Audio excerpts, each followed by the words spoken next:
Le livre des Proverbes, chapitre 14. La femme sage construit sa maison, la folle la démolit de ses propres mains. Celui qui marche dans la droiture craint l'Éternel, mais celui qui emprunte des voies tortueuses le méprise. La bouche du fou émet des paroles orgueilleuses, tandis que les lèvres des sages les en préservent. S'il n'y a pas de bétail, la mangeoire est propre, mais c'est à la vigueur des bœufs qu'on doit l'abondance des récoltes. Un témoin fidèle ne ment pas, tandis qu'un faux témoin dit des mensonges.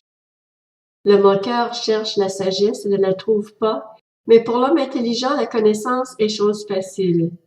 Éloigne-toi de l'homme stupide. Ce n'est pas sur ses lèvres que tu aperçois la connaissance.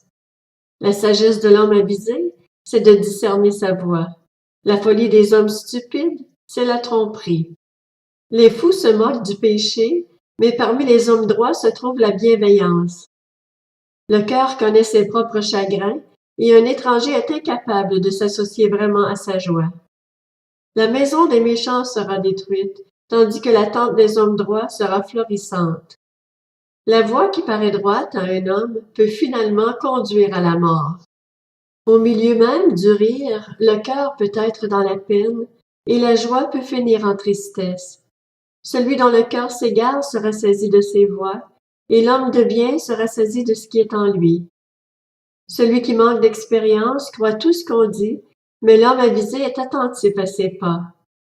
Le sage craint le mal et s'en détourne, tandis que l'homme stupide se montre arrogant et plein d'assurance. Le colérique fait des bêtises, et le conspirateur s'attire la haine.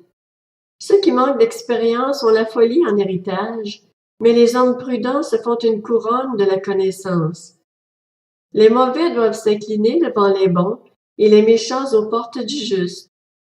Le pauvre est détesté même par son prochain, tandis que les amis du riche sont nombreux. Celui qui méprise son prochain commet un péché, mais celui qui a pitié des plus humbles connaît le bonheur. Ceux qui méditent le mal ne s'égarent-ils pas?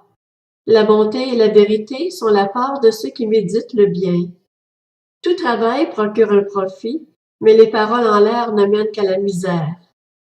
La richesse est une couronne pour les sages. La folie des hommes stupides est toujours de la folie. Le témoin qui dit la vérité peut sauver des vies, mais le trompeur ne peut que dire des mensonges. Celui qui craint l'Éternel possède un puissant appui, et ses enfants ont un refuge auprès de lui. La crainte de l'Éternel est une source de vie pour détourner des pièges de la mort. Quand le peuple est nombreux, c'est un honneur pour le roi. Quand la population manque, c'est la ruine du prince. Celui qui est lent à la colère fait preuve d'une grande intelligence, tandis que celui qui s'énerve facilement proclame sa folie.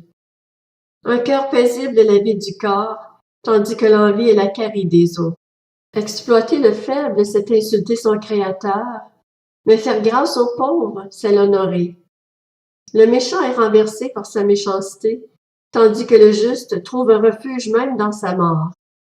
Dans un cœur intelligent, la sagesse repose tranquillement, mais au milieu d'hommes stupides, elle se fait remarquer. La justice fait la grandeur d'une nation, mais le péché est le déshonneur des peuples. La faveur du roi est pour le serviteur avisé, et sa colère pour celui qui fait honte.